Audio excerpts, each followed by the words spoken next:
Selamat pagi semuanya. Apa kabar? Semoga semuanya dalam keadaan sehat dan luar biasa.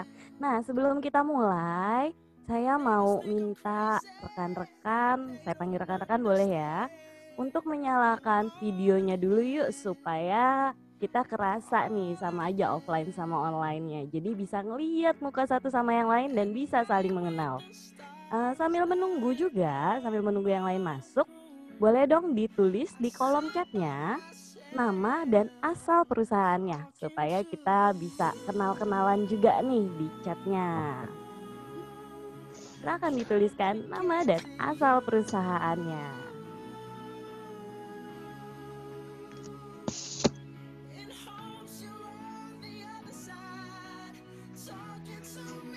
Selamat pagi semua. Kita sambil menunggu yang lain, boleh ditulis yuk. Halo, sudah ada nih yang menuliskan namanya. Selamat pagi, Ibu Welvina. Selamat pagi semuanya. Silakan yang belum silakan dituliskan nama dan asal perusahaannya. Selamat pagi Bapak Anif. Pagi. Sehat ya Pak Anif ya? Alhamdulillah sehat. Ya. Alhamdulillah. Yuk, yang lain silakan dituliskan nama dan asal perusahaannya di chatnya kita sambil menunggu.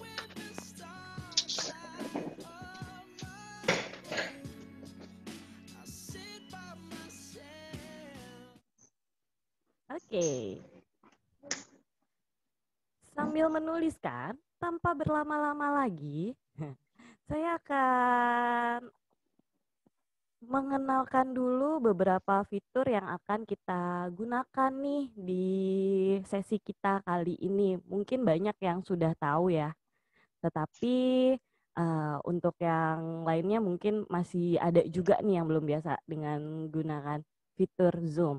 Kalau misalkan suaranya belum terjoin, silahkan klik cari tanda join with computer audio dan nanti kita bakalan mengizinkan rekan-rekan untuk tanya jawab itu bisa langsung. Kalau di sesi tanya jawab boleh tuh dinyalain dulu mikrofonnya, tetapi selama nanti pembicara sedang menyampaikan materi, boleh ya kita mute dulu mikrofonnya. Terus kita juga nanti akan ada fitur yang kita gunakan untuk perkenalan sekarang nih, fitur chatnya. Silahkan digunakan. Nah, nanti kalau misalkan ada pertanyaan yang mau disampaikan tetapi belum sesi tanya jawab, boleh nanti dituliskan dulu di fitur chatnya supaya pertanyaannya tidak lupa. Nah, kita juga ada mode raise hand-nya.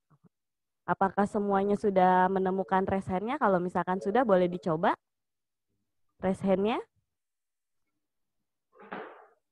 Ada di partisipan, nanti cari namanya, di situ bisa raise hand. Di partisipan, di bawah itu ada mode raise hand. Boleh dicoba yuk raise hand-nya. Oke, sudah ada nih yang bisa. Kalau sudah bisa, mana tadi? Saya sudah melihat ada yang sudah raise hand. Oke, sudah ada. Kalau sudah, jangan lupa di lower hand kan lagi. Nah, terima kasih Pak Nugroho, Ibu Ira, Pak Tirta, Pak Aris, dan lain-lainnya. Oke, dan fitur lainnya yang akan kita gunakan adalah nanti adalah reaction. Nah, di reaction itu ada di bagian Oh, bawah. salah. Coba saya boleh minta tolong rekan-rekan untuk reactionnya yuk. Saya mau lihat tepuk tangan yang meriah. Tepuk tangan kita virtual ya, lewat reaction aja. Coba tepuk tangannya boleh saya lihat? Sudah menemukan fitur tepuk tangannya? Ada di bagian bawah layar Anda, di situ ada reaction. Reactionnya itu ada tulisan, ada gambar nanti tepuk tangan dan macam-macam, ada jempol. Oh, ada raise hand juga. Terima kasih. Oke, terima kasih Pak Kitab.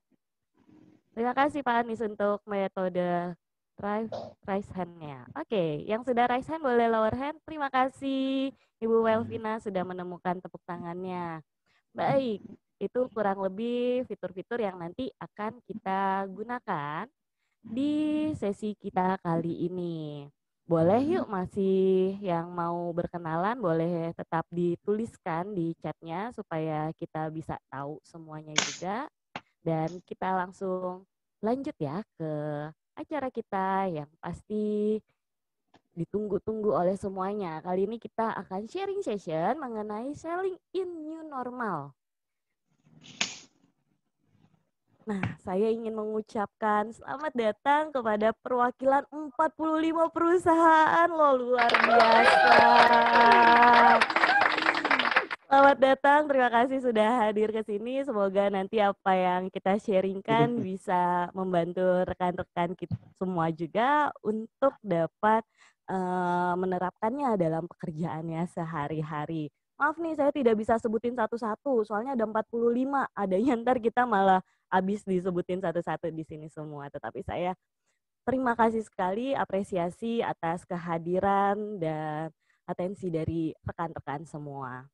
Nah, mungkin banyak nih yang sudah mengenal siapa sih MDI, tetapi boleh ya saya kenalin dulu secara singkat siapa sih MDI itu? Nah, MDI atau Management Development International adalah learning development yang sudah bekerja sama dengan 3 lembaga internasional, makanya namanya internasional. Bekerja sama dengan Tech, TMI, dan Video Art. Tech di sini dia adalah eh, masternya dari modul-modul penjualan. Jadi modul-modul penjualan kita banyak dari Tech. TMI fokus pada customer service dan Video Art percaya bahwa orang kalau misalkan training itu secara visual akan lebih mengena, akan lebih mengingat. Jadi Video Art menggunakan video sebagai media trainingnya dan itu juga yang digunakan MDI saat ini. Jadi yang mau tahu lebih lanjut gimana sih training dengan video learning itu boleh lihat websitenya MDI langsung. Nah, hari ini kurang lebih jadwal kita adalah seperti ini. Setelah saya mengenalkan aplikasi dan perkenalan, saya akan memberikan waktu kepada pembicara untuk membicarakan soal social selling. Lalu selanjutnya adalah copywriting in social media. Oh iya, saya lupa nih. Saya belum kenalkan diri saya. Saya adalah Clara Vina Mariana Kalengkongan yang kali ini akan menjadi host Bapak Ibu dan menjadi moderator supaya nanti kita bisa berjalan lebih lancar ya. Jadi tidak ada kegaduhan kalau banyak banget nih pertanyaan. Tapi sekali lagi silakan kalau misalkan nanti ada yang mau langsung tanya, ditulis yuk langsung di kolom chattingnya. Nah, saya selanjutnya ingin memperkenalkan, maaf nih. Saya ingin memperkenalkan pembicara kita yang luar biasa. Pembicara pertama kita ini akan ngomongin soal social selling. Nah, yang bicarain social selling adalah Bapak Romi. Boleh dong tepuk tangannya. Pak Romi ini udah lama banget memang di bidang sales juga. Dan beliau adalah salah satu trainer terfavorit deh di MDI. Panggilan sayangnya Pak Romi ini buat orang warga MDI adalah Pak De Romi. Karena beliau juga cukup memiliki jiwa yang kebapaan untuk membimbing warga MDI selama ini. Nah, nanti pembicara berdua adalah akan membicarakan mengenai copywriting dan juga social selling. Copywriting dan social selling akan dibicarakan atau disampaikan oleh Bapak Arif Hidayat. Bapak Arif Hidayat juga nggak kalah luar biasa nih, karena beliau sudah membantu begitu banyak pihak untuk gimana caranya bisa menulis dengan baik di media sosial supaya penjualannya itu bisa meningkat. Nah, tanpa berlama-lama lagi, kita panggilin dulu nih pembicara kita yang pertama. Boleh yuk semuanya, tepuk tangan dulu virtualnya. Kita panggilkan Romi. Halo, selamat pagi semuanya. Boleh semuanya di-unmute? Boleh semuanya di-unmute? Saya mau dengar suaranya nih pagi ini. Boleh di-unmute semuanya?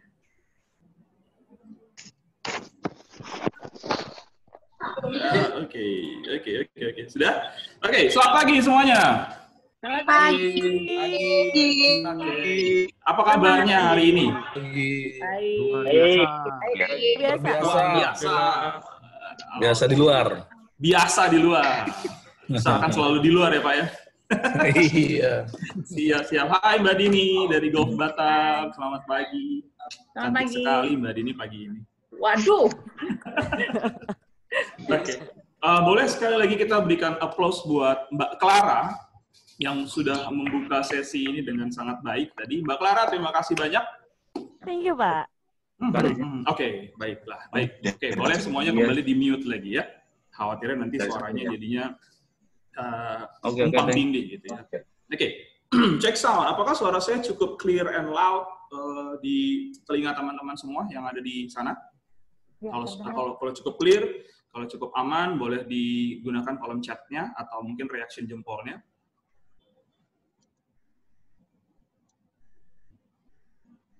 Nah, oke. Sip. Berarti cukup clear karena waktu kita tadi Mbak Clara sudah sampaikan agenda kita hari ini. Jadi kita akan selesai itu kurang lebih sampai jam 1 pagi nanti ya Mbak Clara ya. Waduh. Ada apa nih ya kita sampai jam 1 pagi? Oke. Karena waktu kita tidak banyak, maksudnya waktu kita cukup padat seperti itu. Jadi saya akan mulai langsung. Terima kasih Mbak Clara sudah memperkenalkan saya, tapi izinkan saya lebih mengenalkan diri ke rekan-rekan, karena katanya tak kenal maka tak sayang, dan di sini banyak sekali wanita-wanita cantik yang saya harap saya disayang sama mereka semua, gitu ya. Jadi izinkan saya memperkenalkan diri. Perkenalkan saya Romi, salah satu fasilitator dari MDI. Sebagai trainer atau sebagai fasilitator sudah kurang lebih 9 tahun, dan salah satu keahlian saya adalah saya bisa menganalisa karakter orang dari cara dia duduk, dari cara dia menatap, dari warna bajunya, dari sisiran rambutnya gitu ya. Oke, sudah ada yang mulai menjauh dari kamera sepertinya. Agak khawatir nih ya.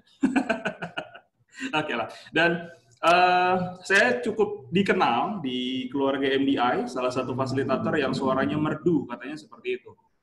Jadi harapan saya semoga teman-teman semuanya bisa mendengarkan saya dengan baik, dan harapannya jangan sampai terhipnotis. Khawatirnya nanti saya lagi ngomong, tiba-tiba saya liatin kameranya kok semuanya sudah ada di fase alfa dan beta gitu. Semua sudah terhipnotis gitu ya.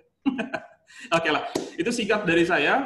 Pengalaman sebagai trainer, saya mengawali karir waktu itu di bank, salah satu bank asing yang ada di Indonesia, yaitu Development Bank of Singapore.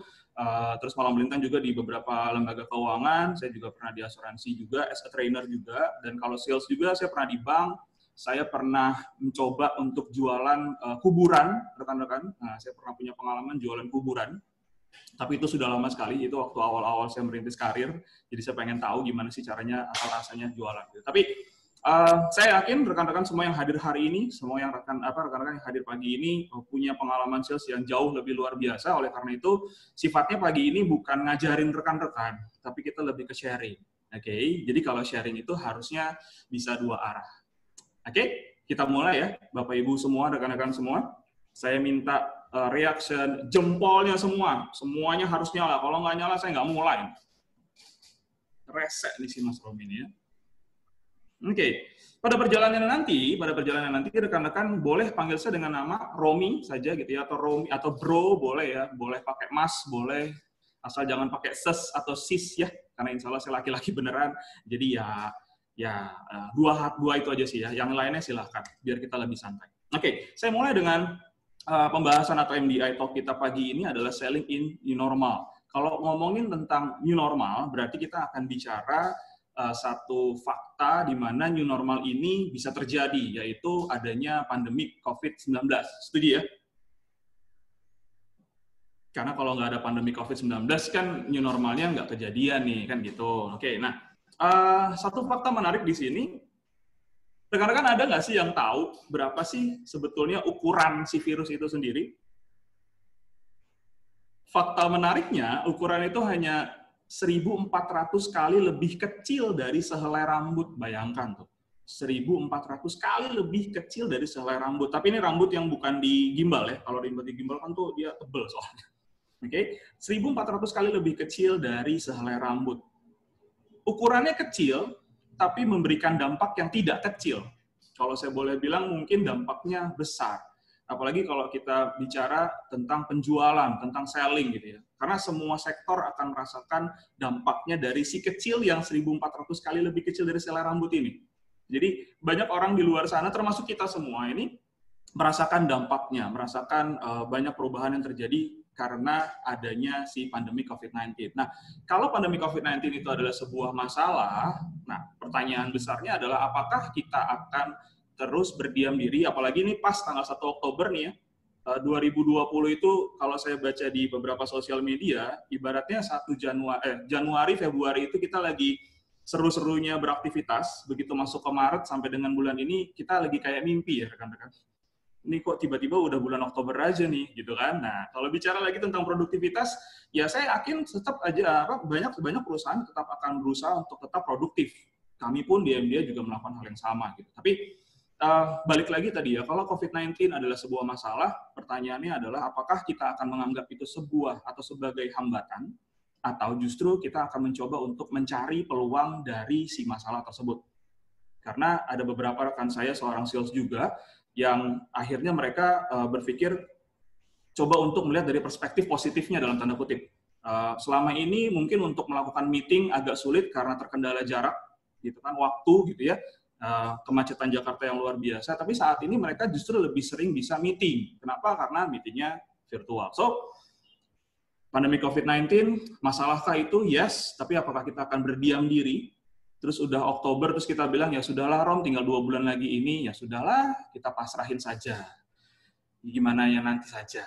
Ya bagusnya nanti seperti apa, gitu ya. Atau kita akan coba untuk mencari atau melihat peluangnya, apa sih yang bisa kita lakukan. Oke, sebelum saya masuk ke sana, saya pengen minta rekan-rekan untuk menyediakan device Anda atau handphone Anda. Boleh kita sedikit polling dulu nih rekan-rekan ke menti.com. Ke menti.com. Apa yang rekan-rekan akan polling? Saya akan minta rekan-rekan untuk memberikan 1 kata atau mungkin 2 kata tantangan dalam menjual saat ini. Menurut Anda, tantangan dalam menjual saat ini itu apa sih? Yuk silahkan kita ke menti.com. Masukkan ke kodenya 3804209. Oke. Nah, rekan-rekan silakan tuliskan tantangan dalam menjual saat ini itu menurut rekan-rekan. Menurut rekan-rekan itu apa sih tantangan dalam menjual saat ini? Oke, saya stop share sebentar. Saya mau tampilkan dulu nanti hasilnya. Sekejap.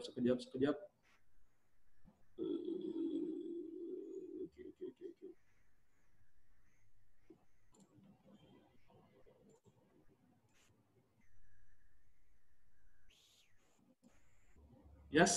Nah, mulai muncul. Protokol kesehatan, tidak ketemu pembeli, sepi pembeli. Oke, apa lagi? Yuk kita isi dulu yuk. Menti.com-nya. Tantangan dalam menjual saat ini. Tidak ketemu pembeli, proyek belum jalan, sepi pembeli. Oke, sepi pembeli ini sepertinya cukup banyak yang menyatakan hal itu karena tulisannya besar. Yuk, ada lagi? Dari sekitar 1.250 orang yang hadir pagi ini, yuk. Gagap teknologi, oke. Protokol kesehatan, dana ke COVID semua. Daya beli turun, yes. Oke, pembeli cari diskon. Oke, bergerak terus. Protokol kesehatan, yes. Kemampuan membeli rendah, nice. Omset turun, nah itu tadi tuh. Si COVID yang ukurannya kecil, tapi berdampak atau memberikan dampak yang besar. Salah satunya adalah omset. Yes, correctly. Uang orang-orang terbatas. Kondisi ekonomi pembeli. Oke, sip. Sip, saya balik lagi ke jaga jarak. Oke, social distancing ya. Pemasukan kurang, waktu kerja berkurang, daya beli turun. Sip, baik, terima kasih. Masih terus berjalan. Oke, saya akan kembali lagi ke screen saya yang sebelumnya tadi. Sebentar. Oke, masih terus berjalan sepertinya.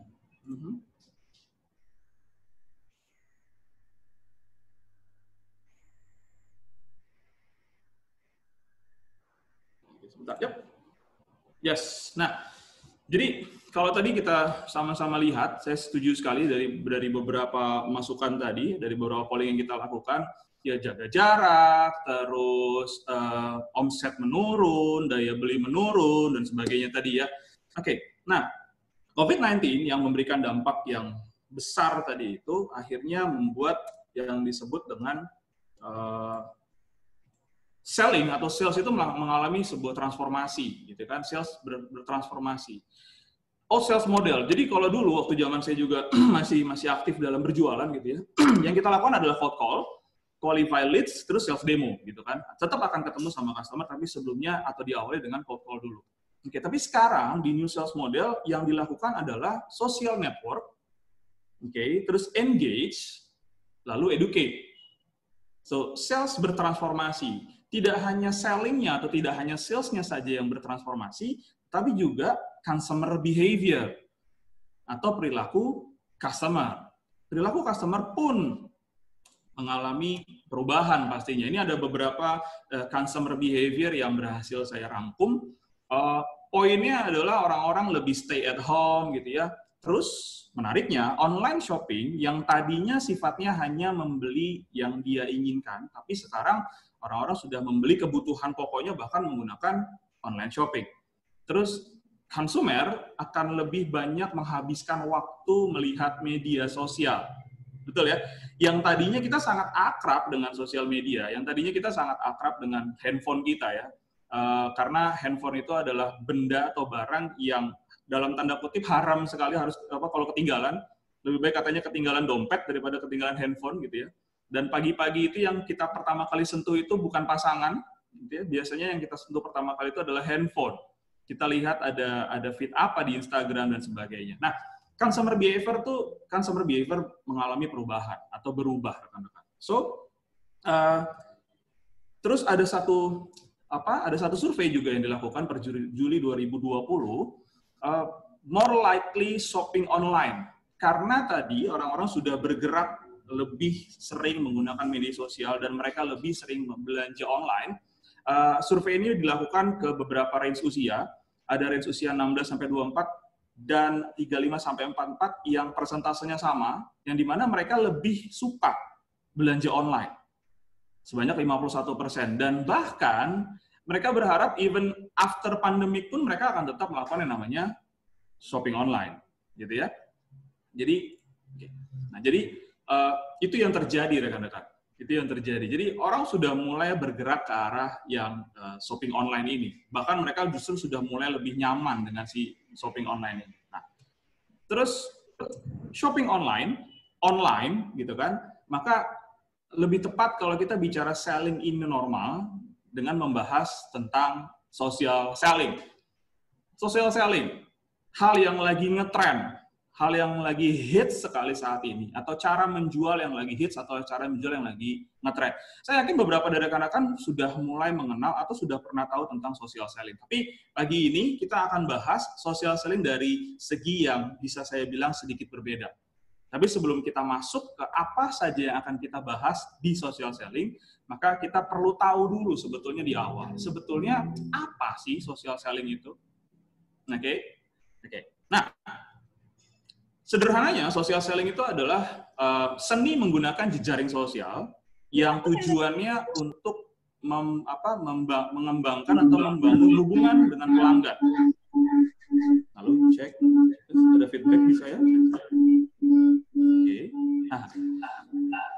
Oke. Apa itu social selling? Seni menggunakan jejaring sosial untuk membangun hubungan yang tujuannya nanti adalah pada saat calon customer Anda di luar sana merasa siap untuk melakukan pembelian, hal yang mereka ingat pertama kali adalah Anda dan brand Anda. So, itu social selling. Jadi kita bangun hubungannya agar supaya nanti pada saat calon customer kita siap membeli, hal yang paling dia ingat atau hal yang dia ingat di awal adalah Anda dan brand Anda. Social selling, jadi apa itu social selling? Membangun hubungan. Oke. Terus kalau sudah tahu apa itu, terus kenapa harus social selling? Mengapa social selling? Karena calon pelanggan saat ini sudah terlibat dalam social buying. Nah, saya mau nanya nih sama rekan-rekan. Boleh gunakan kolom chatnya.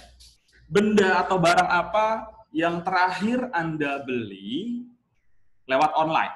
Yuk, silakan. Benda atau barang apa yang terakhir Anda beli lewat online? Kacamata. Nah, ini dia nih. Hand sanitizer, masker kain, face shield, sembako. Nah, tuh kan. Peralatan masak, tisu. Oke, syukurnya belakangnya adalah pouch ya, bukan M. Saya takutnya tisu magic. Skincare. Ini dia nih skincare. Oh ya, Mbak Cynthia. Wajar. Masker, baju bayi, pampers, shampoo, make up, makanan kucing, sepatu. Wah, ini kayaknya Mas Arief sama saya boleh ngobrol-ngobrol setelah ini, karena saya juga sering sekali, saya cukup dikenal di MBA itu mengkoleksi sepatu-sepatu sneakers, kopi, buku, daster, wow, sambal, oke, ada yang beli sambal di sini, kompor, waduh, itu bisa gabung jadi satu ya, ada kompornya, ada sambalnya ya, kurang berasnya aja nih ya sama ikan-ikanannya ya. Racun tikus. Waduh, racun tikus. Jangan-jangan sambalnya dikasih racun tikus nih nanti ya. Atau kopinya di mix and match dengan racun tikus. Oke. Emas. Wih, keren. Ibu Dani Purnamasari, emas. Sultan mah beda. Belinya mah emas, ya kan. Mantap. Vape. Oke. Tripod. Sip. Thank you. Nah, pertanyaan berikutnya adalah, mikrofon. Sip. Pertanyaan berikutnya adalah, pada saat Anda mau membeli barang-barang tadi, yang pertama kali rekan-rekan lakukan pastinya lihat testimoni dong. Lihat testimoninya dulu, terus pelapaknya ini berapa banyak yang pernah beli barang tersebut, gitu kan? That's social buying. Kita lakukan social listening, terus kita lakukan social search. Kita cari tahu pelapaknya benar apa enggak, barangnya banyak yang beli atau tidak, terus testimoninya gimana, bagus apa tidak. Yes. Pak Sukandi, raise hand. Ada yang bisa dibantu, Pak Sukandi?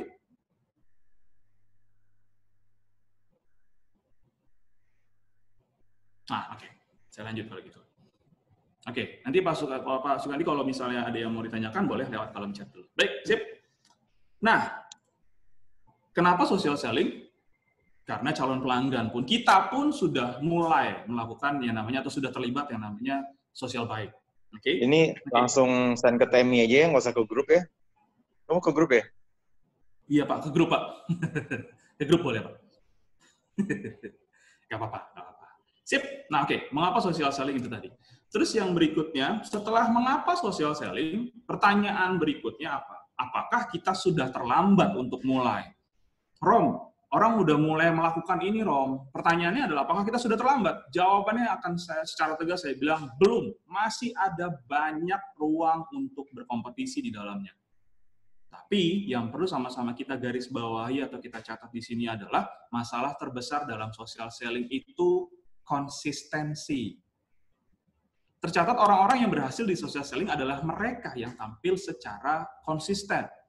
Apa yang Anda posting, itu bukan bicara tentang posting hari ini, 1 minggu, 1 bulan, 3 bulan, 1 tahun, no. Konsistensi.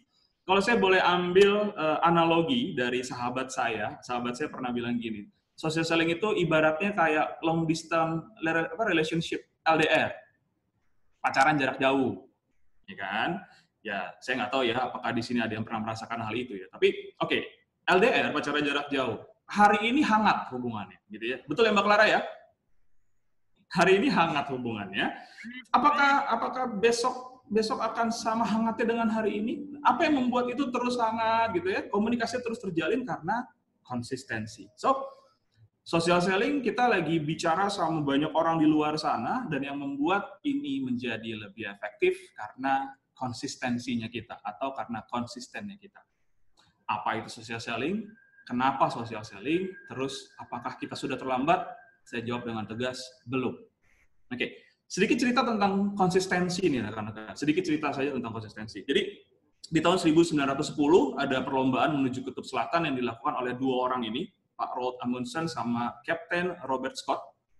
Mereka itu berlomba untuk siapa yang paling dulu sampai di Kutub Selatan dan kembali lagi ke base camp-nya masing-masing.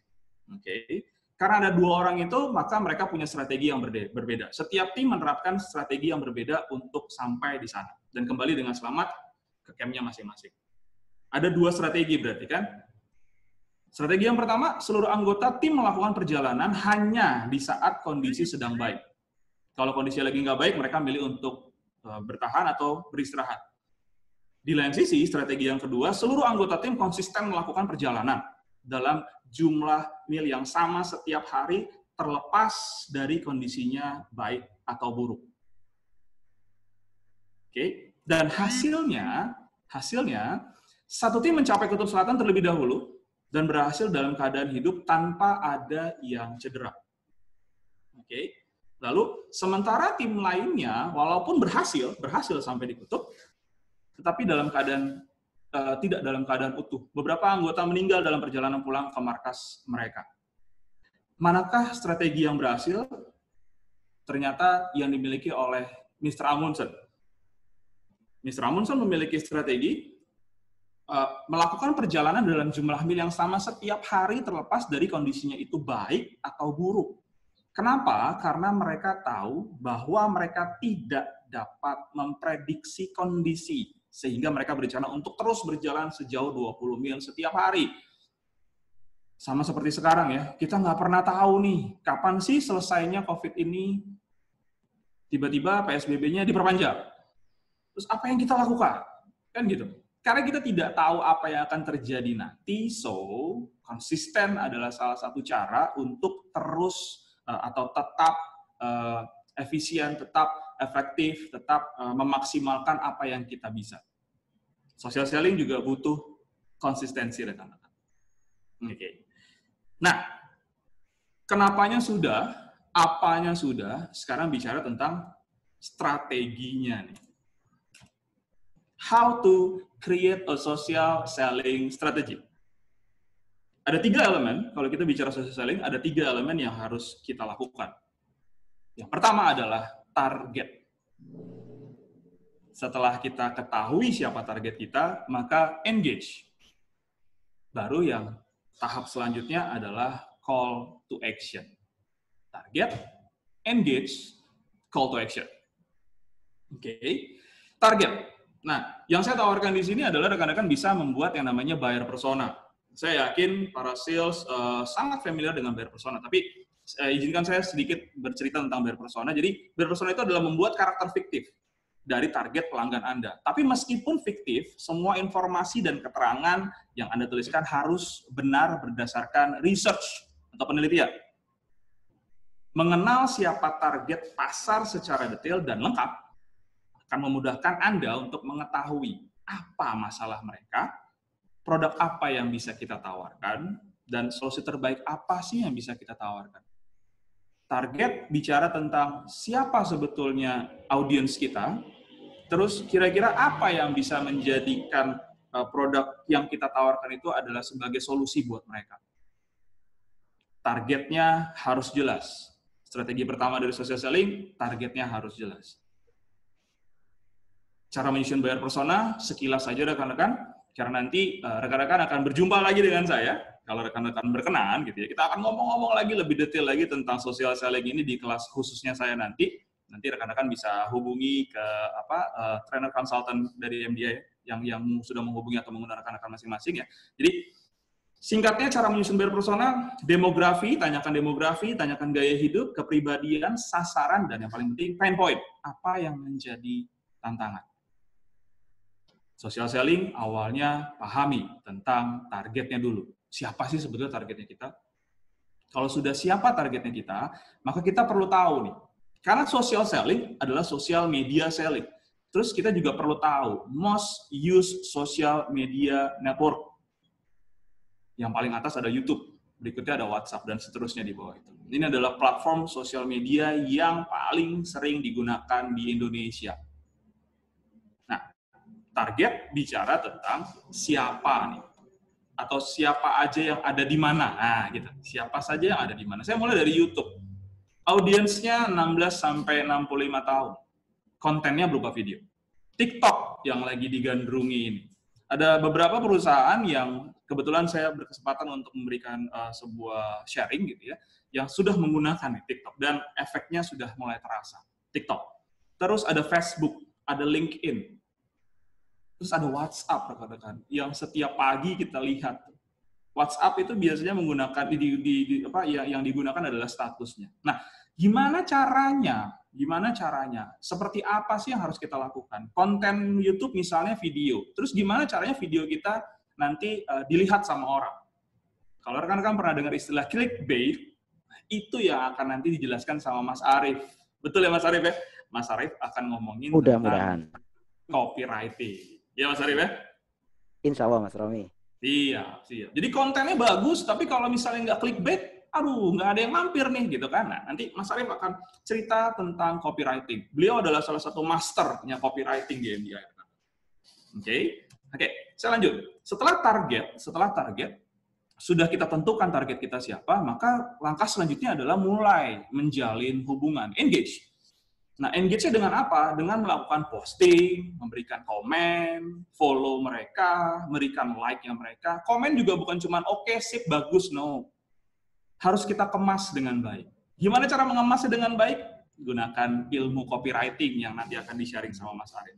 Oke? Nah, engage. Berbagai jenis konten yang dibagikan.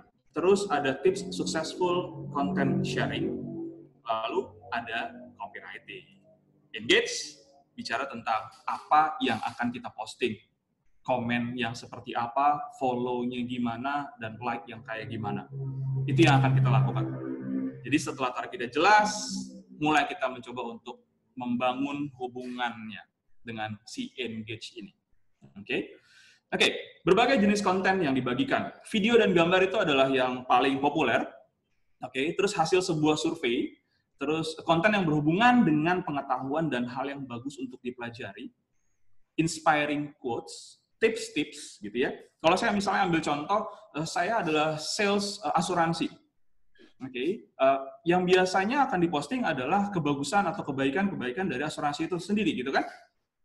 Terus yang biasanya dibagikan adalah sakit gitu kan. Orang salahkah itu? Tidak, karena orang ada yang butuh tentang informasi hal itu. Tapi boleh juga kita memberikan tips-tips mengenai hidup sehat misalnya.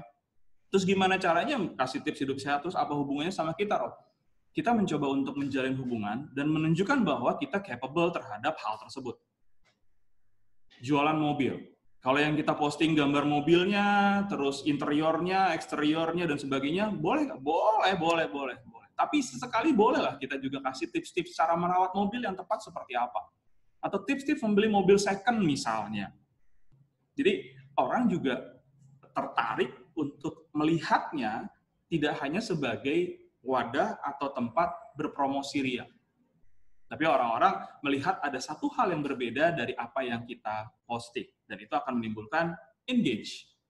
Akan membangun hubungan kita. Tadi ingat, social selling adalah membangun hubungan kepada calon customer yang ada di luar sana, yang tujuannya adalah pada saat calon customer di luar sana siap untuk membeli, maka Anda dan produk Anda adalah hal yang pertama yang dia ingat di pikirannya. Target, engage. Terus, ini ada beberapa tips gitu ya. Pertama, harus konsisten. Apa yang Anda sharing harus konsisten. Bagikan konten yang relevan. Ada referensi sumbernya, cobalah berbagi konten di waktu yang tepat. Nah, nanti kalau kita bisa berjumpa lagi, saya juga akan kasih tips-tips atau sharing mengenai kapan sih waktunya tepat untuk kita pasang atau upload atau posting sebuah konten di sosial media, misalnya sosial media YouTube, kapan waktu yang tepat, Rom? Kapan waktu yang kurang tepat, Rom? Yang terakhir, balik lagi, engage memiliki kemampuan copywriting. Nah, targetnya sudah, engage-nya oke, kita berlanjut ke call to action. Call to action adalah langkah selanjutnya pada saat kita sudah mulai terhubung ke calon customer yang ada di luar sana. Apa yang kita lakukan? Kirimkan pesan ke calon pelanggan Anda menggunakan sosial media yang biasa mereka gunakan. Terus, yang kita lakukan harus terlihat antusias, spesifik, dan berikan sebuah value. Sebuah solusi. Coba membuat skrip dan ujilah cari tahu apa yang paling umum yang berhasil. Call to action, rekan-rekan. Mengirim pesan, good and bad-nya, menggunakan sosial media yang mereka sukai, antusias, masalah dan solusi, mengapa Anda mengirimkan pesan, ajakan bertindak, beri mereka informasi waktu yang jelas, jangan samar-samar, rekan-rekan. Oke, jadi social selling adalah satu cara jualan baru, lagi hits ini, tapi kalau gitu udah banyak orang yang lakukan, Rom, sudah, tapi pasarnya masih terbuka lebar, dan yang paling penting adalah konsisten. Terus gimana caranya kita bisa mempackage itu dengan baik. Nah, mempackage itu dengan baik biasanya melalui kata-kata. Karena kalau kita sudah bikin satu konten video yang menarik, tapi kalau misalnya headline-nya kurang menarik, maka agak sedikit orang yang mampir ke account-nya kita. Nah, oleh karena itu, saya akan menyerahkan selanjutnya ke Mas Arief untuk bicara tentang copywriting. Karena headline yang menarik itu sudah memakan 80% ya Mas Arief ya.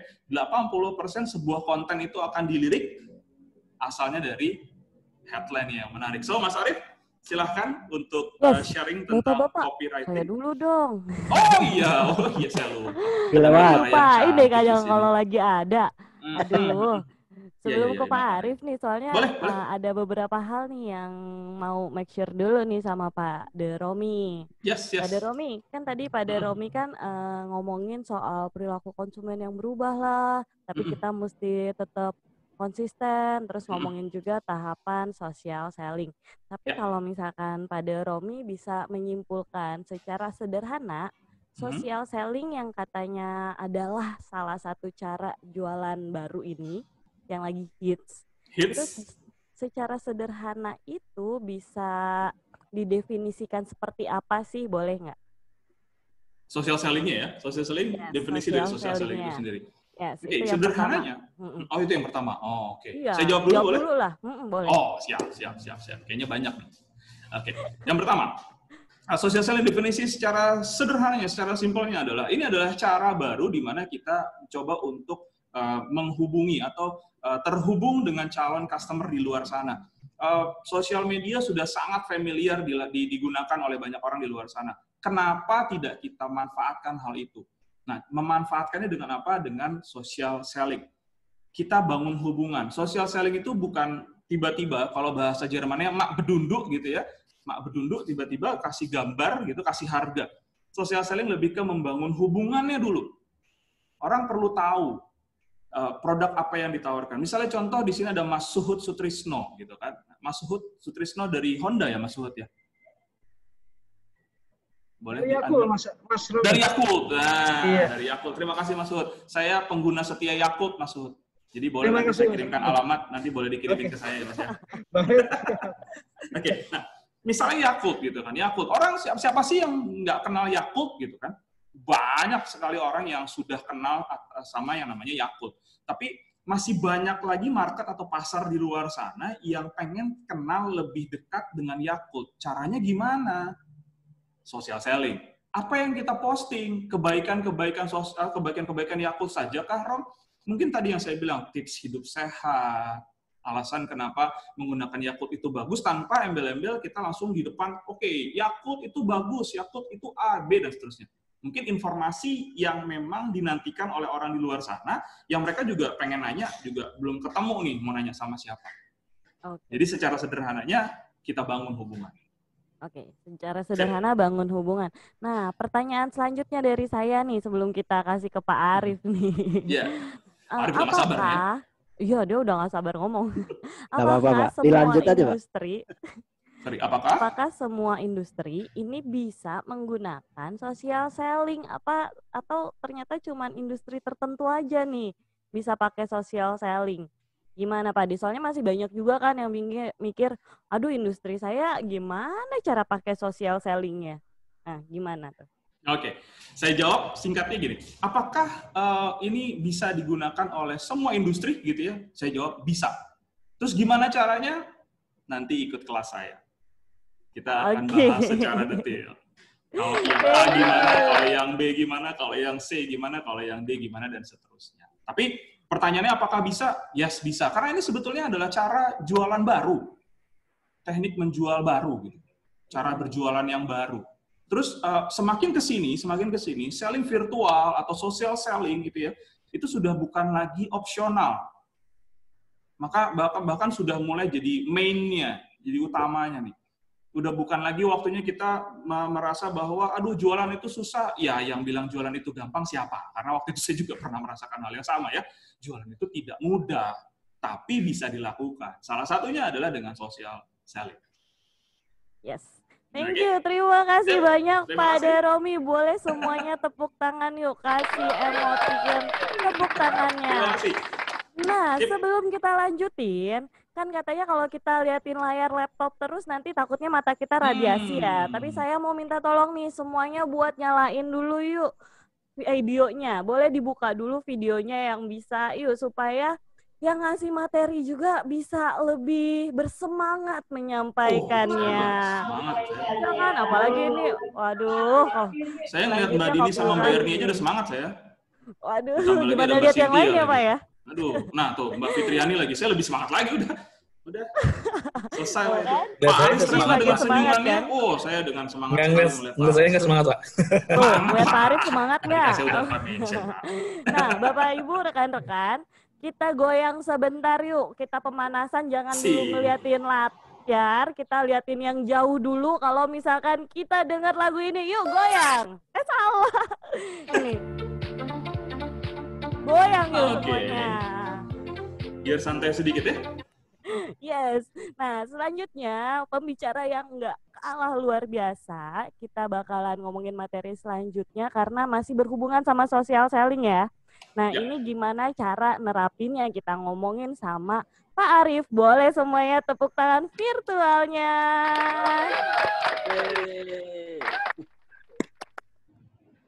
Terima kasih. Teman-teman, suara saya terdengar jelas? Kalau terdengar boleh saya minta jempolnya. Terima kasih Pak Aris Tresna. Tadi seru sekali ya dikasih goyangan sama Bu Clara, Bu Dini. Asik juga itu goyangannya. Mungkin bisa ditiru nanti. Oke, nah ini akan saya buka untuk slide-nya terlebih dahulu. Jadi kita akan menerapkan bagaimana Anda bisa melakukan jualan dengan social selling tadi ya, dengan materinya Pak Romi. Dan salah satunya adalah ini dengan copywriting, gitu ya. Nah, sebelumnya boleh saya tahu apakah di sini sudah pernah mendengar copywriting sebelumnya, teman-teman? Kalau sudah, boleh dikasih jempolnya terlebih dahulu agar saya bisa mengetahui kira-kira ternyata Pak Hanif sudah ya, Pak Hanif. Terima kasih Pak Hanif. Dan hari ini kita akan coba mengimplementasikan tadi kan bagaimana men-engage orang gitu ya, kemudian agar orang tersebut mau membeli produk kita gitu, itu dengan copywriting gitu. Nah, izinkan saya terlebih dahulu untuk memperkenalkan diri gitu ya, sama karena kita laki-laki gitu ya, katanya tak kenal maka tak sayang gitu ya, maka saya ingin disayang oleh teman-teman semua di sini gitu. Betul begitu Mbak Clara?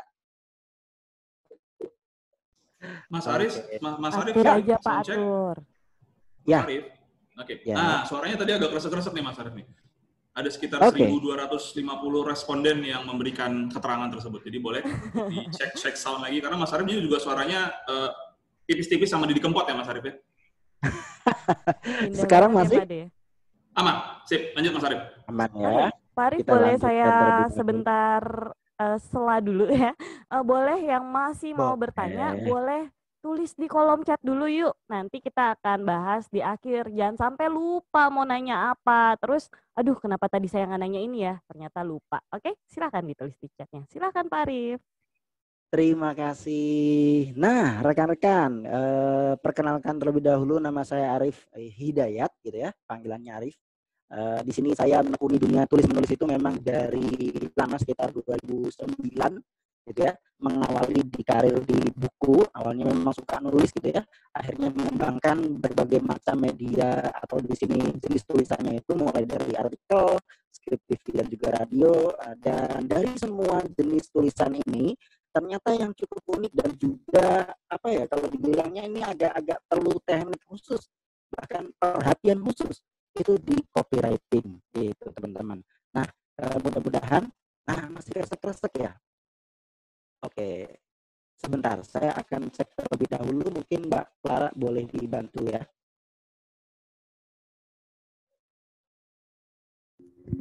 Halo semua, kembali lagi dengan saya di sini.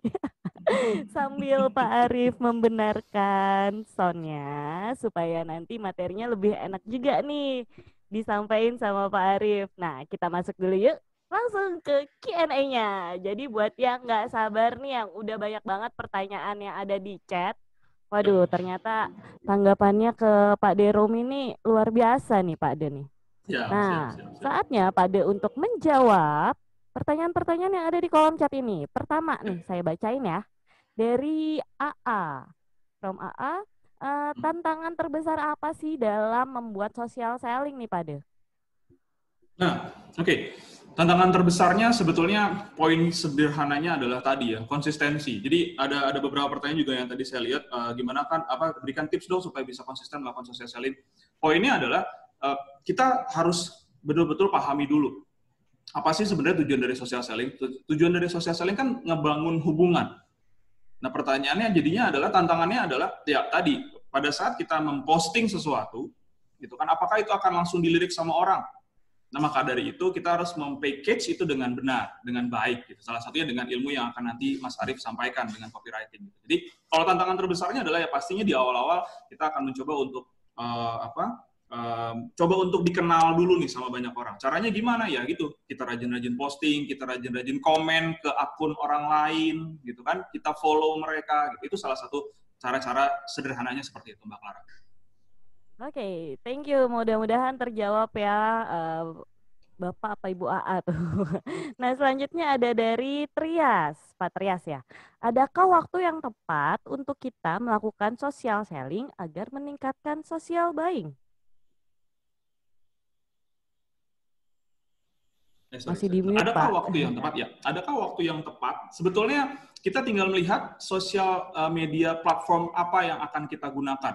Karena itu berhubungan tuh dengan pada saat kita memposting sesuatu. Let's say kita misalnya mau posting pakai YouTube. Kita perlu tahu kapan sih sebetulnya traffic orang-orang atau orang lebih banyak menggunakan YouTube atau view di YouTube itu kapan waktunya, harinya kapan.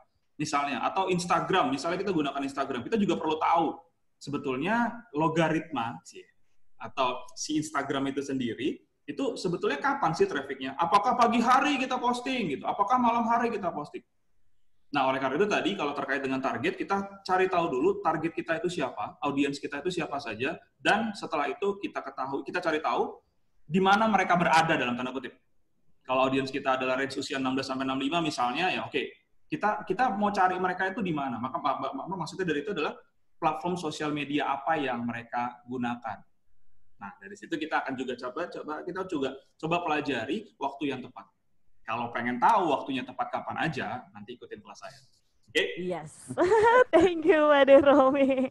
Nah, masih banyak nih pertanyaan buat Pak Deromi, tapi kayaknya Pak Arif udah siap nih buat sharingin materinya. Oke? Oke. Sekarang apakah sudah terdengar? Cakep, Pak. Cakep banget. Terima kasih. Pak. Bu Dini ini selalu memberikan jempol ya. Terima kasih Bu Dini. Oke. Dan juga ada Pak Kitab Sembiring ya. Nah, saya akan share screen kembali. Jadi sebentar.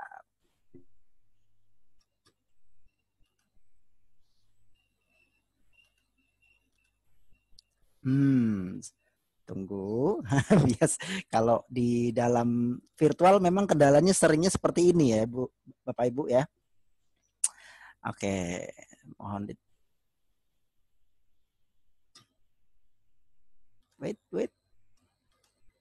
Wah. Nah, oke, jadi kita lanjutkan kembali teman-teman. Untuk tadi udah dijelaskan ya sedikit terkait dengan copywriting ya. Copywriting itu apa? Ini mungkin teman-teman juga ternyata tadi ada sedikit yang memberikan jempol, mungkin berarti di sini sudah ada juga yang mengetahui terkait dengan istilah dari copywriting ini gitu ya. Dan untuk copywriting sendiri saya alhamdulillah gitu ya, dipercaya untuk membantu beberapa perusahaan untuk bisa salah satunya di otomotif juga, itu untuk bidang di copywriting, kemudian ada di startup juga pernah gitu ya. Jadi memang ternyata copywriting bisa digunakan di berbagai industri gitu ya, baik itu B2C maupun B2B. Lagi-lagi semua itu bisa diimplementasikan, hanya saja platformnya apa, jenisnya apa, dan semuanya ini nanti akan menjadi berbeda ya. Kalau TikTok seperti apa, nah itu jadi semuanya akan sedikit berbeda, ada sentuhannya gitu. Nah, teman-teman kalau saya ngomongin iklan gitu ya, ini sebelumnya mungkin teman-teman sudah pernah melihat salah satu Budi, ini namanya kalau nggak salah Budi ya. Teman-teman pernah lihat atau iklan ini berseliweran di YouTube ya. Jadi kalau mau nyetel YouTube biasanya dia muncul duluan, yang ngeselin, kadang nggak bisa di skip dan sebagainya gitu ya. Binomo ya. Nah, ini ternyata apa yang kalau kita mungkin sedikit singgung gitu ya, kalau kita bedah apa yang dikatakan diucapkan oleh dia selama iklan berjalan, ternyata mengandung banyak sekali unsur copywriting, teman-teman. Gitu. Nah, salah satu unsurnya mungkin kita bedah dulu deh. Nah, ini contohnya atau di sini ungkapan kata-katanya gitu ya. Di jutaan orang tidak menyadari bahwa mereka bisa menghasilkan uang $1.000 sehari tanpa harus meninggalkan rumah. Wow, orang kalau diginiin istilahnya udah emang ya, oh berarti saya punya potensi untuk bisa menghasilkan gitu ya. Wah, nah jadi langsung efek shockingnya gitu ya, ada problem yang dihadirkan. Kemudian setelah problemnya ada, dia tambahin lagi, dan Anda adalah salah satu dari mereka. Wow, makin resah kalau orang diginiin gitu ya. Nah, kemudian setelah itu dia mengatakan kembali, namun setahun yang lalu saya menemukan aplikasi ini, dan ini adalah platform bagi para pemula ya, bisa melakukan transaksi perdagangan. Nah, ini kalau kita lihat dari unsur yang dikatakan ini mengandung unsur namanya copywriting. Jadi ini kalau ini ada kalau kita kupas itu ada teorinya namanya PAS gitu ya. Jadi dihadirkan problem, kemudian agitate, di mana di sini tambahin keresahan, kemudian diberikan solusi. Dan pastinya tetap sebelum dia ngomong masih ada hal yang utama, $1.000 sehari ya. Kalau dilihat ya di gambar, di samping gambarnya itu ada tulisan $1.000 sehari. Nah, itu adalah bagian daripada judul gitu ya. Nah, nanti kita bahas. Nah, copywriting itu sebenarnya apa gitu ya. Secara sederhana, kalau diartikan itu adalah copywriting adalah seni melakukan penjualan melalui kata-kata tanpa perlu tatap muka ya. Apalagi tadi kalau teman-teman lihat di menti yang sudah teman-teman tuliskan gitu ya, ternyata ada juga masalah protokol kesehatan gitu ya. Kalau orang ketemu orang sekarang udah agak takut mau ketemuan gitu ya. Kemudian juga orang mulai kasnya terbatas, daya beli menurun. Tapi daya beli menurun ini bukan berarti mereka tidak memiliki uang. Artinya tetap ada, ya kemungkinannya tetap ada, hanya saja mereka ketika akan mengeluarkan uang butuh sesuatu. Salah satu seninya adalah mempengaruhi lewat dengan kata-kata, gitu ya. Nah, rating artinya rasio closing kita akan semakin tinggi, ya. Jadi kalau mereka sudah terserap, istilah dalam pikirannya udah sebagainya, maka dia akan potensi closingnya akan lebih besar gitu. Nah, kalau kemudian closingnya sudah besar, artinya Anda juga bisa mendapatkan customer. Kemudian bukan hanya customer saja, omset Anda juga pasti meningkat, profitnya bagus, dan pastinya Anda juga mendapat cash. Nah, ini adalah tujuan daripada copywriting. Jadi, goal akhir dari copywriting adalah bagaimana Anda ya atau si customer tersebut mau ya membeli produk, membeli sesuatu dari yang Anda tawarkan. Dan itu adalah poin daripada copywriting. Jadi bukan hanya meng-engage saja orang tersebut ya mengikuti call to action-nya seperti apa. Oleh karena itu di copywriting ini sebenarnya adalah poin dasar yang perlu kita pahami.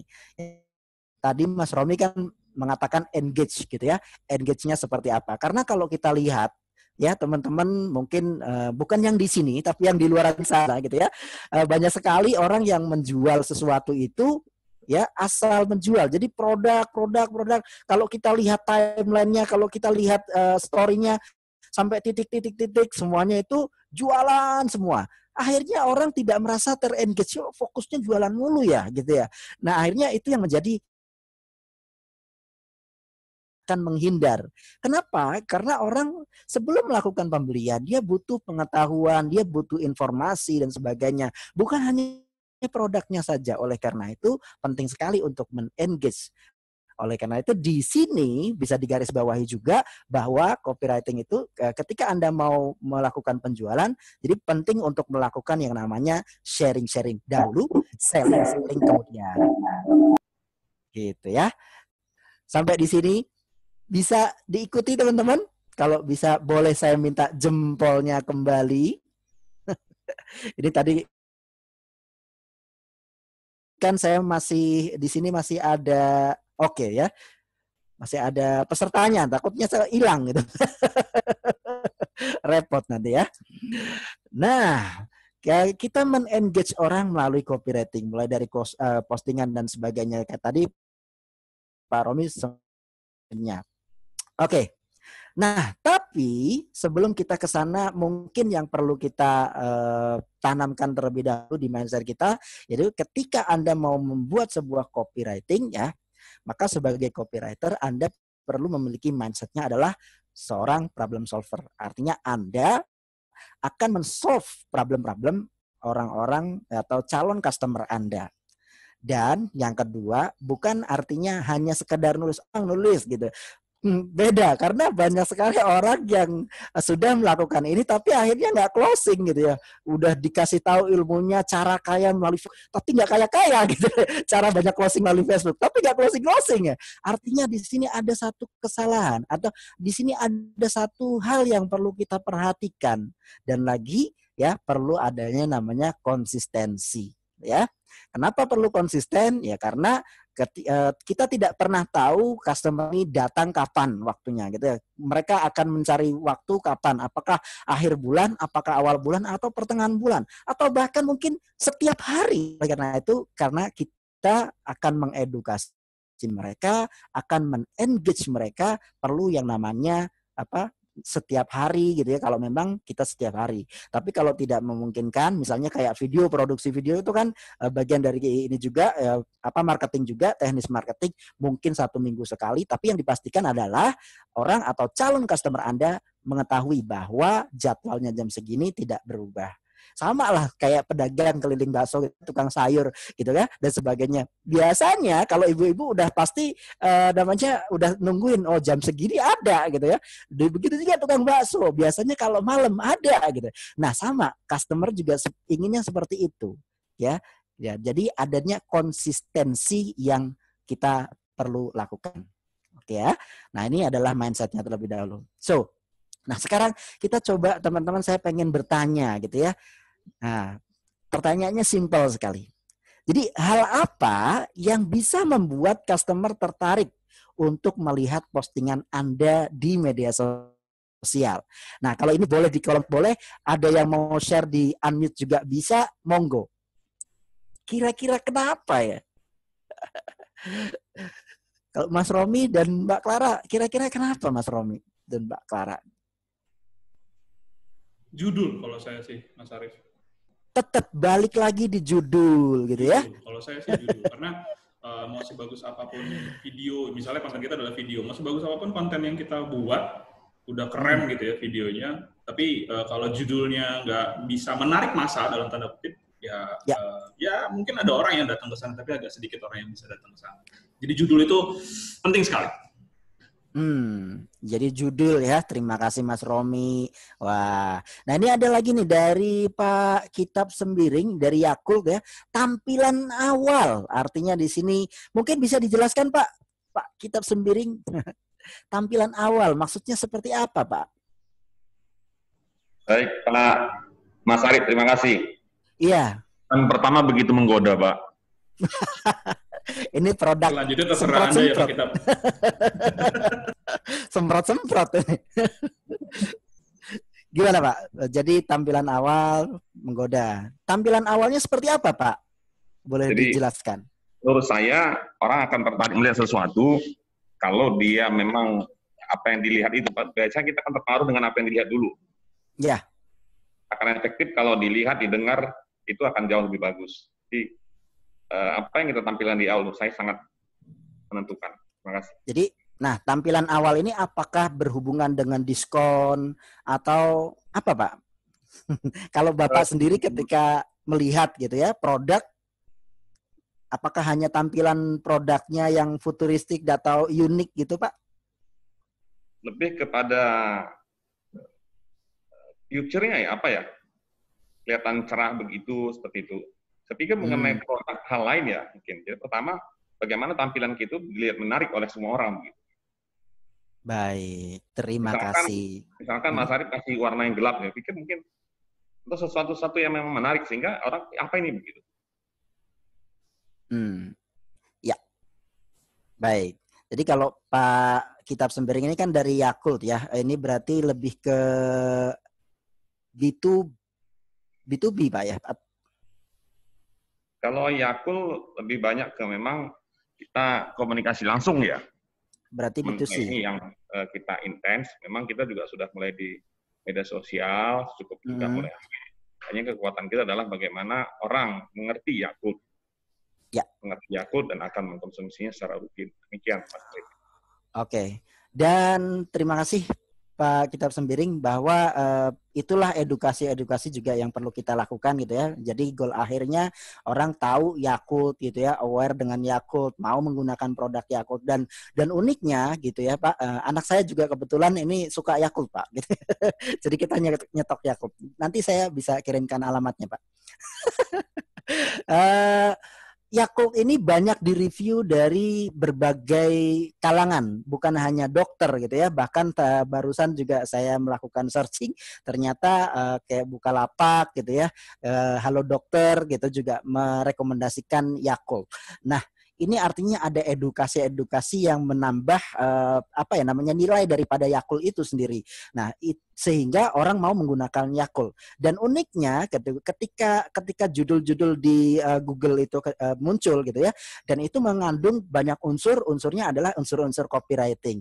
Nah, coba kita lihat kalau teman-teman gitu ya, ternyata unsur-unsur copywriting itu banyak sekali gitu ya. Ada judul, ada penawaran, alasan, bonus, testimoni, kemudian garansi, call to action, kemudian dan ini NB gitu ya. Dan mungkin hari ini kita tidak membahas semuanya, tapi kita bahas yang pertama terlebih dahulu, jadi judulnya dulu. Gitu ya. Jadi judul menyumbangkan seperti yang Mas Romi bilang, menyumbangkan sekitar 80% orang akan tertarik gitu ya. Artinya di tampilan awal dan sebagainya itu judul memiliki pengaruh yang sangat besar sekali. Nah, bagaimana sekarang kita bisa mengoptimalkan penjualan melalui sebuah judul gitu kan? Nah, di sini juga dikatakan bahwa judul yang baik sama dengan calon pembeli akan tertarik. Kalau udah tertarik, nah hasil akhirnya kan di akhir tadi ada namanya call to action. Jadi bagaimana dia akhirnya mau memutuskan untuk membeli produk Anda. Nah, itu jadi pertama kita jaring orang sebanyak-banyaknya ya, sehingga tidak jarang keviralan itulah yang kita dapatkan ya. Kemudian udah viral, udah banyak orang yang tahu, udah banyak orang yang terengage, akhirnya dia mau semakin banyak pula orang yang akan membeli produk tersebut. Nah, ini adalah sedikit contoh headline gitu ya. Misalnya murah gitu ya kalau Anda jualan properti, karena saya percaya di sini ternyata yang hadir banyak sekali dan saya sangat senang ya karena di sini kuotanya melebihi dari kuota. Kita menentukan 100 orang gitu ya. Ternyata yang mendaftar melebihi dari itu ya. Mungkin kita akan buka batch selanjutnya. Jadi pertama contoh headline, murah. Ya, rumah 3 lantai di Matraman dengan harga terjangkau tapi kualitasnya memukau. Jadi dibuat seolah-olah bersajak atau berima gitu ya. Kemudian buktikan sendiri ya, menggunakan tanda seru gitu kan. Wadidaw. Nah, ini kalau misalnya gitu kan market Anda adalah market anak-anak muda dan sebagainya, Anda bisa menggunakan bahasa-bahasa seperti ini. Wadidaw. Pelatihan public speaking bergaransi sampai bisa. Bahkan jika Anda seorang yang pemalu. Nah, ini bagaimana? Sehingga judul judul-judul itulah yang kemudian akan menyita perhatian banyak orang. Awas gitu ya, 3 dari 10 orang meninggal karena memakai produk kosmetik abal-abal. Nah, ini juga sama, menghadirkan fakta ya, sehingga nanti di akhirnya mungkin call to action-nya mungkin kita bisa buat gitu ya untuk namanya membeli produk tapi secara halusnya tanpa sadar bahwa Anda lagi jualan gitu kan. Jadi masuknya ini copywriting adalah seni menjual secara soft selling gitu ya. Dan ini sudah banyak diimplementasikan dan akhir-akhir ini banyak sekali orang yang menggunakan teknik copywriting, bahkan mengajar, istilahnya membuka pelatihan dalam bidang copywriting, karena copywriting ini terbukti efektif untuk meningkatkan penjualan. Dan gitu ya, bukan hanya yang di luar sana, termasuk MDI sendiri gitu kan, karena kita namanya pandemi dan sebagainya gitu kan, berbagai hal kita lakukan dan sebagainya, dan seni copywriting ini juga ikut berkontribusi dalam meningkatkan MDI dan menjaga MDI seperti itu teman-teman. Nah, mudah-mudahan nanti juga namanya kita juga info session dan juga sharing session. Mudah-mudahan ini juga bisa membuat atau teman-teman tadi minimal menjaga agar tidak semakin turun penjualannya atau menjaga untuk bisa tetap meningkatkan kualitas penjualannya gitu ya dengan copywriting ini pastinya. Betul begitu Mas Romi?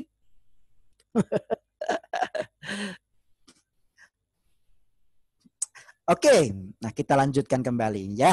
Karena kita kalau membahas copywriting ini biasa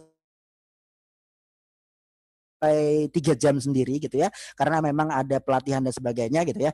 Nah, ini mungkin sedikit tips untuk Anda kalau misalnya clickbait dan sebagainya. Nah, pertama Anda bisa menggunakan angka yang spesifik. Jadi tadi kayak 3 dari 10 orang misalnya apa gitu ya. Kemudian 70% orang membeli properti dari media sosial misalnya begitu ya. Nah, kemudian juga sisipkan teknik pertanyaan. Nah, ini orang kalau dikasih pertanyaan suka sekali gitu ya. Kemudian ya, gunakan kata-kata khas nih, kayak wadidaw itu termasuk kata-kata khas ya, tergantung market Anda dan di mana Anda berada. Beda lagi kalau misalnya Anda berada di Jawa dan sebagainya gitu ya. Ya, kemudian ke Jakarta dan sebagainya. Jadi ada kata-kata kekhasan yang bisa selipkan dalam sebuah judul. Ya, kemudian buat juga seolah-olah hanya kepada satu orang.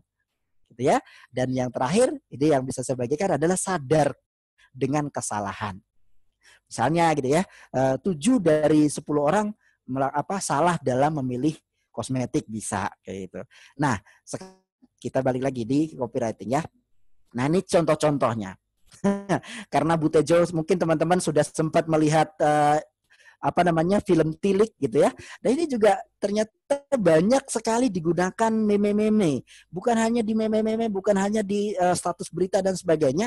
Bahkan Bu Tejo sendiri itu digunakan untuk membantu penjualan. Artinya melibatkan sebuah viral, ya hal yang viral untuk dimasukkan dan diselipkan dalam sisi copywriting. Jadi Hipwi sendiri juga membuat sebuah judul itu gitu ya, menggunakan teknik copywriting dengan menggunakan menyelipkan angka. Ya, kalau kita lihat beberapa orang menyelipkan angka itu selalu ganjil. Dan ganjil, kenapa kok bisa ganjil ya? Karena ganjil itu memiliki peran dalam psikologis sangat besar gitu ya. Dan orang kebanyakan tertarik di peran di angka-angka ganjil. 3, 5, 7 gitu ya, 11 gitu ya. Nah, itu akan membuat orang terpancing. Dan ini di Hipwi sendiri ini terbukti sampai 291 share ya orang yang melakukan share ini gitu kan. Dan mungkin kalau teman-teman ada tema dan sebagainya juga bisa melakukan hal yang demikian yang disangkutkan kepada produk gitu ya. Kemudian bukan hanya di artikel saja, bahkan sekelas Deddy Corbuzier juga ya di YouTube juga dia pakai gitu kan. Orang ini 2,5 miliar per hari cuma dari online gitu ya. Kemudian di belakang ini kalau kita lihat gitu ya. Nah, ini teknik pertanyaan yang digunakan oleh si Deddy Corbuzier. Jadi judul gitu ya. Penting sekali untuk membuat judul-judul itu clickbait. Tapi hati-hati jangan sampai ya judulnya apa, isinya apa. Ini yang membahayakan dan bisa merusak reputasi. Kemudian ada juga di liputan 6 juga hampir sama. Cara bikin hampir sama. Kemudian, nah ini kan kalau B2C, gitu kan, PSBB datang lagi. Karena sesinya lagi banyak PSBB, dia gunakan promo-promo PSBB. Jadi disangkutkan, ya, promo saat butuh berhemat. Biasanya udah mendekati akhir bulan atau tanggal 15 dan sebagainya gitu kan. Orang udah mulai, waduh, ya. Ya tanggal 4 udah koma duluan gitu ya. Nah, ini digunakan trik-triknya dia menggunakan teknik-teknik copywriting seperti ini dan ini disangkutkan dengan yang kekinian. Dan tapi ingat, biasanya kalau yang model-model seperti ini ada kurun waktunya. Ya tidak bisa kita pakai dalam jangka waktu lama. Biasanya kenapa ya? Karena ini momen. Oleh karena itu penting juga menyangkutkan copywriting itu ya dengan produk yang kita jual, tapi menyangkutkan itu ke momen juga kalau memungkinkan, gitu ya. Dan ada lagi, nah Gojek juga sama. Nih dibilang Gojek ini bukan sekedar aplikasi penyedia layanan transportasi. Dia menggunakan, selain dengan gambar, dia tetap menggunakan judul-judul. Bagaimana dengan pesaingnya yang sebelah gitu ya? Nah sama. Nah ini dia menggunakan kata khusus. Kalau Grab gitu ya, Grab menggunakan kata khusus. Ada bilang Grab Y. Jadi bisa Grab aja maksudnya. Ini karena berada di Jogja, dia menggunakan kata-kata khususnya adalah Grab Y. Jadi kode promonya. Jadi ini unsur copywritingnya masuk di sini. Jadi hampir semua menggunakan copywriting atau di sini teknis membuat judul yang basicnya adalah copywriting.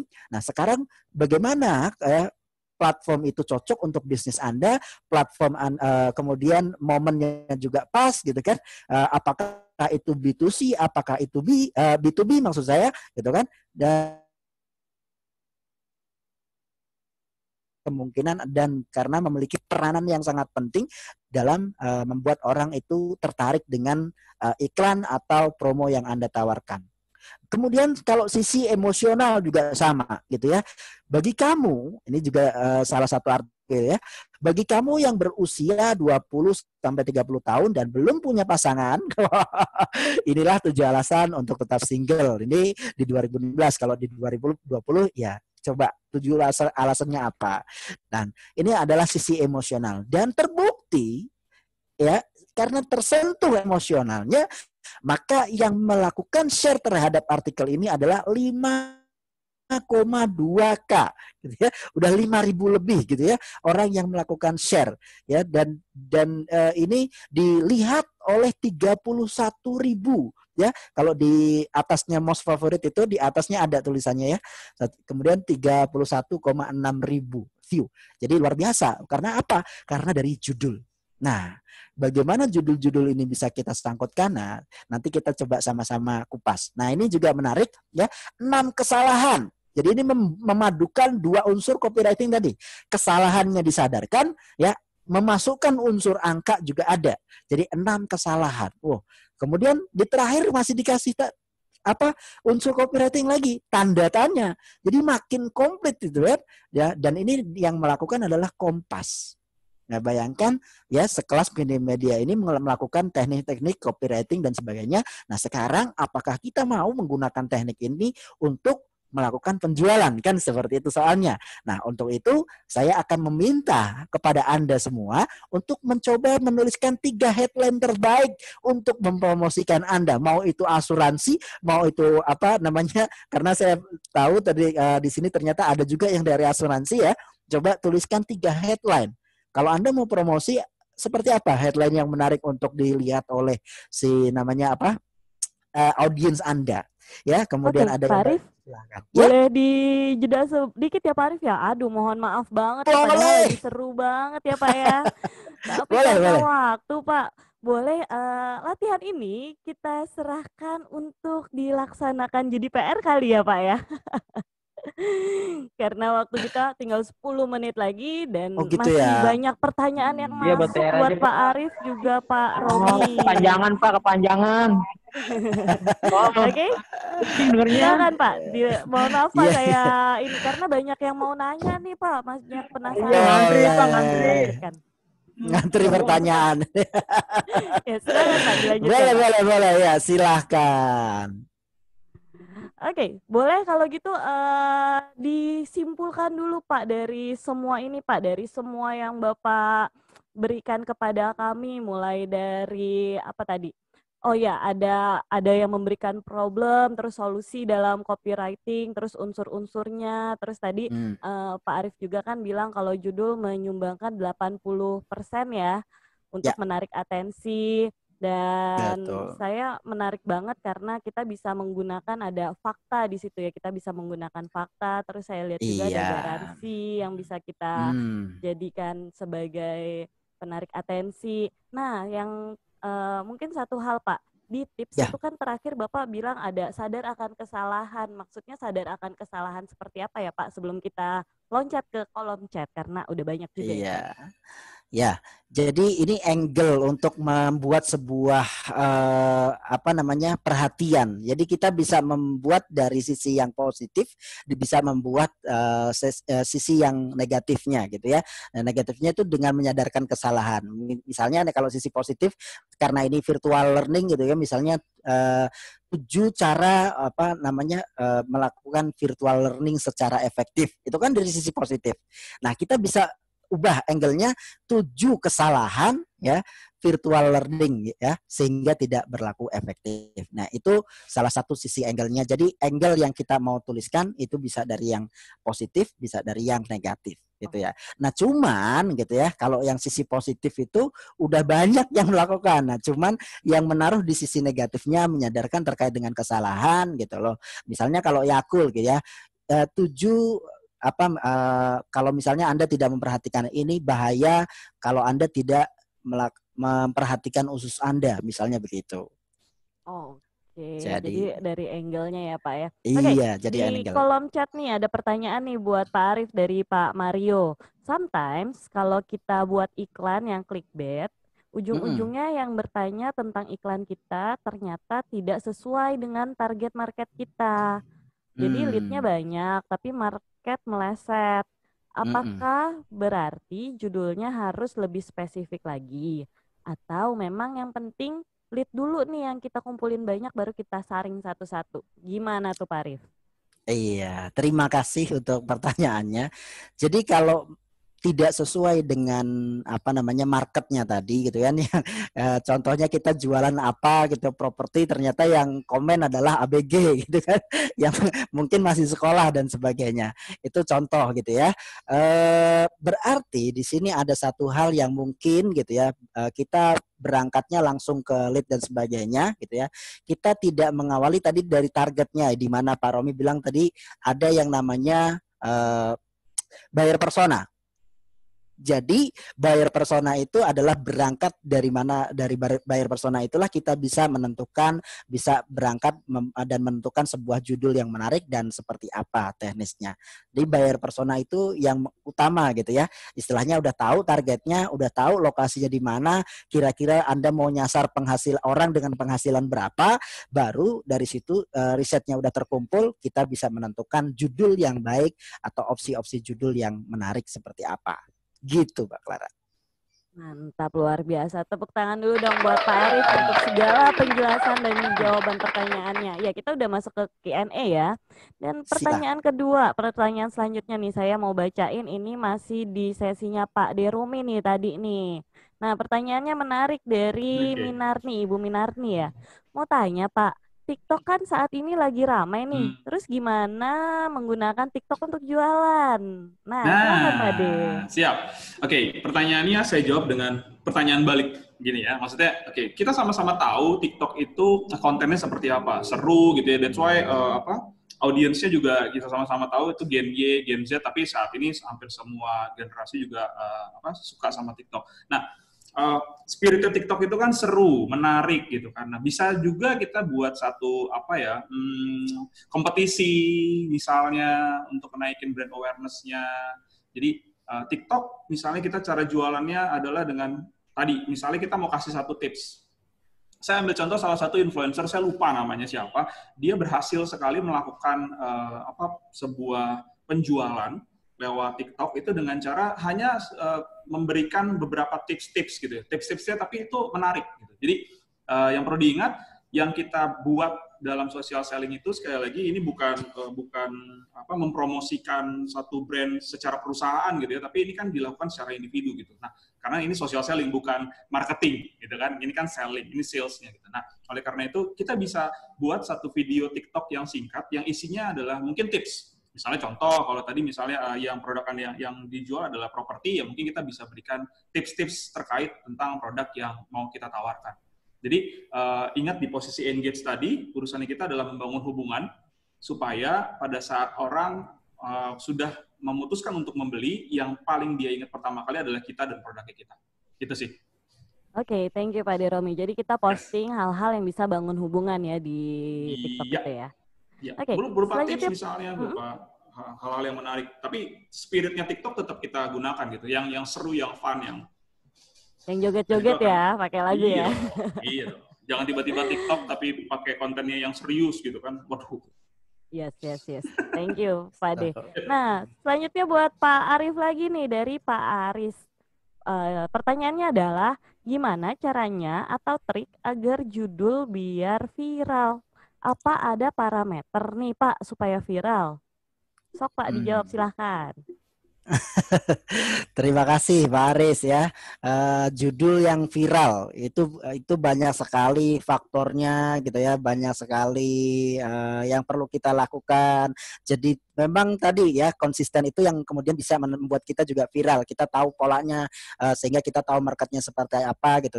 Jadi itu perjalanan panjang untuk bisa viral. Dan bahkan kalau misalnya odading Mang Oleh itu kan mungkin teman-teman sudah tahu gitu ya, itu juga termasuk iklan yang tidak disengaja gitu sebenarnya, tapi itu bisa menjadi viral. Cuman kan faktor ketidaksengajaan itu kan tidak bisa kita dalam hal ini tidak bisa kita banyak lakukan gitu, karena itu keberuntungan juga. Cuma yang bisa kita lakukan adalah memplanning dan bertahap secara memungkinkan untuk bisa kita viral.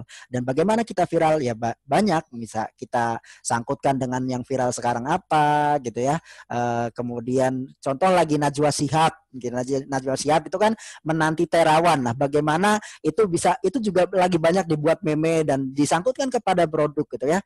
Misalnya ketika ditanyakan misalnya bosmu lagi nanya ini gitu kan, terus ininya kursi. Nah, itu juga bisa. Jadi banyak digunakan meme-meme. Dan proses viral itu sendiri butuh waktu. Artinya kita sendiri juga masih belajar bagaimana itu bisa membuat viral. Tapi viral bukan hanya tujuan akhir ya. Bukan itu viral, yang tujuan akhirnya adalah closing gitu ya. Viral doang kalau nggak closing juga bahaya gitu. Karena closing itulah yang paling utama. Kita nggak viral nggak apa-apa, tapi closing yang penting gitu ya. Dan syukur kalau viral, itu bonus buat kita. Kira-kira begitu. Thank you Pak Arif. Tadi sempat ini juga ya disinggung kalau konsisten. Ya betul. Mungkin dengan konsisten juga karena kita nggak tahu ya mana konten kita yang bakalan jadi viral. Tapi kalau dengan konsisten kita bisa nih berharap, wah mudah-mudahan ada yang viral gitu. Karena emang nggak tahu nih mana yang kita posting akan viral. Karena berkaitan juga sama pertanyaan selanjutnya untuk Pak Deromi dari Ibu Yuliana yang minta diberikan tips supaya bisa konsisten melakukan social selling. Nah, ini 2 pertanyaan terakhir ya. Habis ini yang terakhir. Silakan Pak De. Oke. Tips untuk supaya konsisten ya. Jadi pertama kita harus mempersiapkan konten pastinya. Kita harus siapin konten-konten yang memang mau kita post gitu kan. Nah, oleh karena itu kita perlu memperbanyak konten yang akan kita posting. Jadi awalnya langkah pertama untuk melakukan social selling adalah buat konten-konten itu. Nah, terus coba untuk berkreasi dengan kreativitas Anda, bahwa jangan terpaku hanya satu titik saja bahwa konten itu harus video misalnya. Kalau video yang harus dibuat dengan sinematografi yang luar biasa, waduh, keburu ketinggalan kita nanti kan. Memang hasilnya pasti bagus gitu, tapi ya orang-orang udah nyampe di Tebet gitu ya, kita masih ada di Manggarai, kok dikit ya. Oke, jadi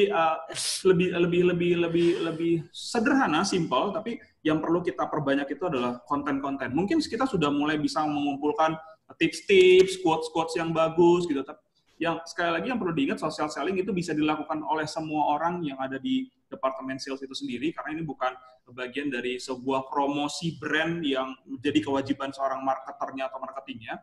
Nah, oleh karena itu, coba untuk mulai mencari konten-konten yang menarik yang bisa rekan-rekan posting, Dan tujuannya tadi untuk membangun hubungan sehingga orang akan mengingat Anda dan brand Anda pada saat mereka siap untuk membeli. Gitu Mbak Clara. Oke, thank you buat Pak Den. Nah, maaf nih kayaknya kayak cepet-cepet ya, tapi ya supaya makin banyak pertanyaan yang bisa dijawab. Ya. Tapi ini yang terakhir nih dari Bapak Kitab Sembiring.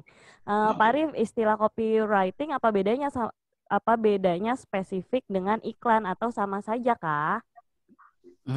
Sebenarnya terima kasih kalau untuk Pak Kitab Sembiring ya, apa bedanya gitu ya. Kalau iklan itu kan secara gedeannya gitu ya. Gedeannya Anda iklan gitu kan. Itu gedeannya. Copywriting itu secara spesifiknya istilahnya pisaunya ya, sama kita mau motong daging ya. Pisaunya jenisnya beda-beda. Ada yang ini, ada yang itu. Nah, copywriting itu termasuk jenis pisau untuk kita bisa mempromosikan sebuah produk gitu. Sama istilah untuk iklan juga tujuannya, hanya saja gitu kan. Kalau iklan beda-beda, ada yang tujuannya cuma membangun awareness ya, ada juga kalau copywriting lebih tujuannya adalah lebih ke closingnya itu sendiri. Artinya ini juga penting gitu ya untuk diketahui bahwa copywriting yang bagus itu yang gimana ya. Copywriting yang bagus itu bukan hanya dari bahasanya, tapi copywriting itu yang bagus adalah copywriting yang menghasilkan konversi gitu kan. Makanya di dalam sebuah copywriting penting sekali untuk memberikan namanya call to action, sama seperti yang dituliskan oleh Pak Sukandi gitu kan. Odading mengoleh, rasanya seperti Anda menjadi Iron Man. Belilah Odading. Nah, itu ada call to action-nya gitu kan. Tanpa disadari itu ada namanya call to action. Nah, call to action itulah bagaimana kita bisa menerapkan dalam sebuah produk gitu, tanpa orang-orang seolah-olah merasa kayaknya lu jualan banget gitu. Enggak juga gitu, tapi secara tidak sadar mereka harus melakukan pembelian gitu.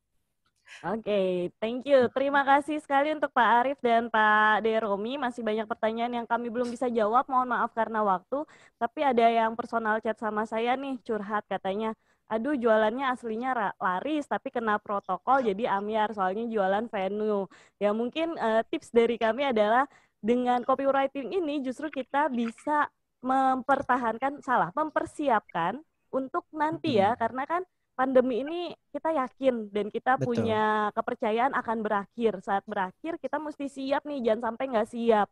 Jangan sampai pandemi berakhir tapi kita nggak ada social selling, kita nggak ada keterikatan sama para customer kita dan mereka nggak kenal kita lagi siapa. Sangkain, wah jangan-jangan nih udah nggak di situ juga nih gara-gara udah tutup di pandemi itu. Jangan sampai kayak gitu ya.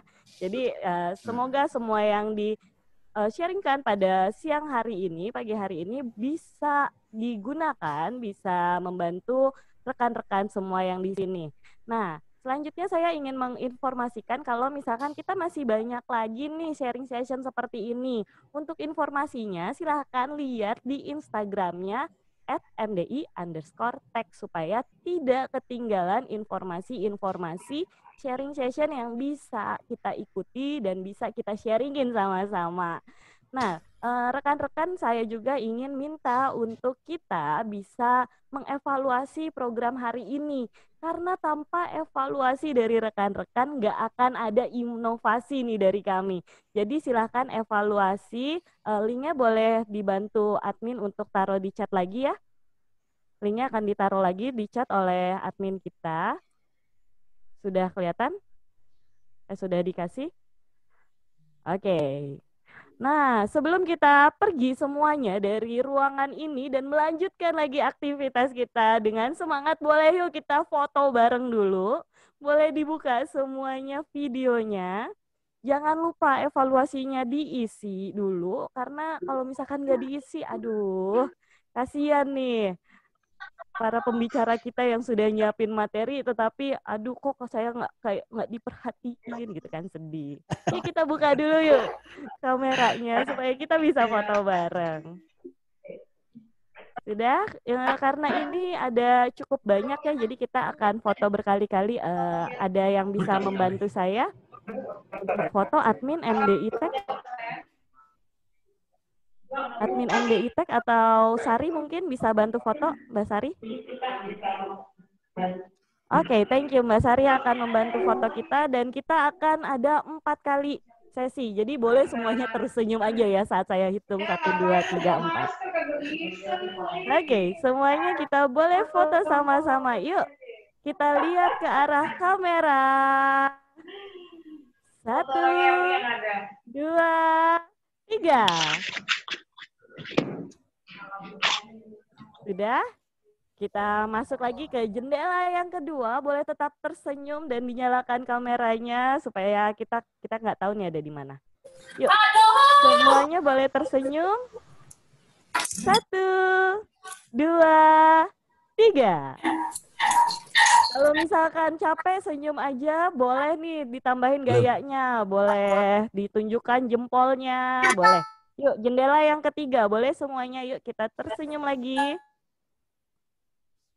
Saya hitung 1, 2, 3. Oke. Yang terakhir. Yang terakhir, kita boleh kembali tersenyum ke kamera semua. Dan boleh kita buka yuk sekalian ya. Karena ini terakhir, buka semuanya mikrofonnya. Kita sama-sama ngomong cheese. Oke. Yuk, saya hitung 1, 2, 3, kita ngomong cheese ya. 1, 2, 3. Cheese. Thank you semuanya. Semuanya luar biasa. Thank you Pak Arif, thank you Pak Romi, thank you semuanya. Ibu malah kosong-kosong. Sampai ketemu di session selanjutnya. Jangan lupa follow MDI_Next. Terima kasih. Terima kasih. Semoga Thank you, bye-bye.